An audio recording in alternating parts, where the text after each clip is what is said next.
প্রথম দিকে যেটা আমাদের প্ল্যানের মধ্যে ছিল, আমরা ওই যে উইকেট ছিল, উইকেট অনুযায়ী আমাদের যে ব্যাটিং প্ল্যানে আমরা সাকসেস ছিলাম, 205 আমাদের এই মধ্যেও ছিল।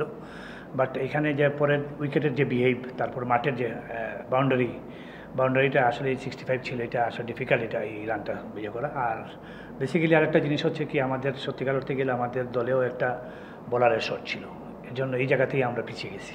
টিম কম্বিনেশনের জন্য লাস্ট ম্যাচে আসলে নিহাত এত খারাপ বল করে নাই, বা আমাদের টিম কম্বিনেশন অনুযায়ী আমরা ওই জন্য নাহিদকে আনতে পারতেছি না 11-এ। আমাদের দলের প্রত্যেকটা খেলোয়াড় সহ আমাদেরও দর্শকদের মতো আমাদের তো এক্সপেকটেশন ছিল দলঘরের মাঠে আমরা প্রথমে ভালোভাবে শুরু করি, জয় দিয়ে শুরু করি। তো আশা করি আমাদের একটা ডিপার্টমেন্ট, আসলে 3টা ডিপার্টমেন্টে আমাদেরকে ভালো করতে হবে যদি ভালো কিছু করতে হয়।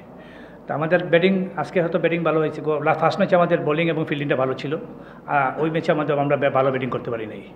তো আমাদেরকে T20 ক্রিকেটে এবং যে কোনো ক্রিকেটেই 3টা ডিপার্টমেন্টে আপনি যখন ডমিনেট করবেন, তখন আপনি ভালো কিছু এন্ড অফ ডে 240 বলসের পরে আপনি ভালো কিছু আশা করতে পারেন।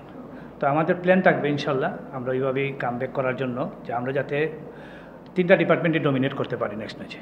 আমরা জাকির আলীর যে আমরা লাস্ট বাংলাদেশ টিমও দেখছি ওয়েস্ট ইন্ডিজ সিরিজে ওর ইন্টেন্টটা, এবং এইটার যাতে ধারাবাহিকতা, মানে এই বিপিএল এবং আগামীতে যাতে বাংলাদেশ টিমের জন্য এই যেটা রাখে, এটা আমাদের বাংলাদেশ টিমের জন্য, আমাদের দেশের জন্য একটা ভালো অ্যাসেট হবে ও।